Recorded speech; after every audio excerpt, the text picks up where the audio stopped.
Sarah, qu'est-ce que tu peux me dire après ce match? Ça a été très chaud aujourd'hui à Erde. Il s'est passé beaucoup de choses. Ça a été un match avec vraiment beaucoup d'intensité comme on en a rarement vu, en tout cas comme j'en ai rarement vu. Après, c'est quand même un bon résultat, égalité à l'extérieur. On a le match retour à la maison, on n'a pas d'avance, pas de retard. Donc ça sera sur un match couperé et c'est pas plus mal au final.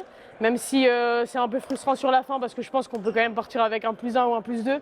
Mais on sait bien que dans le handball, ça peut très vite basculer. Donc assez quand même satisfaite parce que c'était dans une ambiance très difficile. Et voilà. On sait qu'ici à Erde, c'est toujours très compliqué avec l'ambiance, les supporters qui poussent, etc. Comment est-ce qu'on fait pour bloquer ça dans un match pareil? En vrai, c'est difficile parce que c'est des ambiances qu'on ne connaît pas trop en France avec des ultras, etc. C'est un peu plus friendly chez nous, si je puis dire.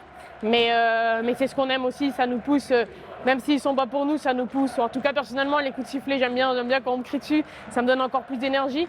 Et après, on est sportif de haut niveau, donc on doit aussi savoir faire avec ça, ne pas écouter et se concentrer sur son handball.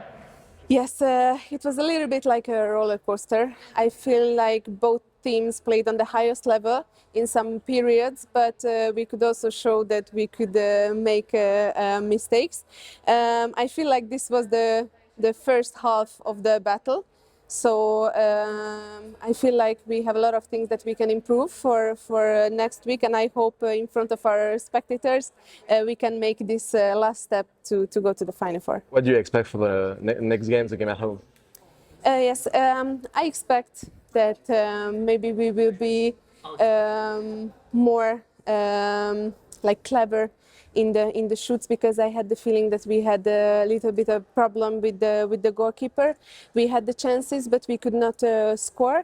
And I feel like we have to find a solution in defense to when do we have to go up, when do we have to stay compact. But as I know Manu, I'm almost sure that we will be prepared and we will correct our mistakes. And I really hope and believe that this team has a huge potential, and we can make this, and we can work together and go to the Final Four. L'avantage, c'est que nous n'aurons pas de calcul à faire sur le scénario et la façon de le mener. Il faudra juste gagner d'un but. Donc par rapport à ça, on est assez tranquille sur le scénario et la façon de construire notre histoire. Après, voilà, on aurait pu sombrer, on aurait pu gagner d'un peu plus. Donc fondamentalement, on va considérer que le match nul est assez juste. Mais c'est ce que je dis aux filles, il n'y a pas du tout de déception à avoir.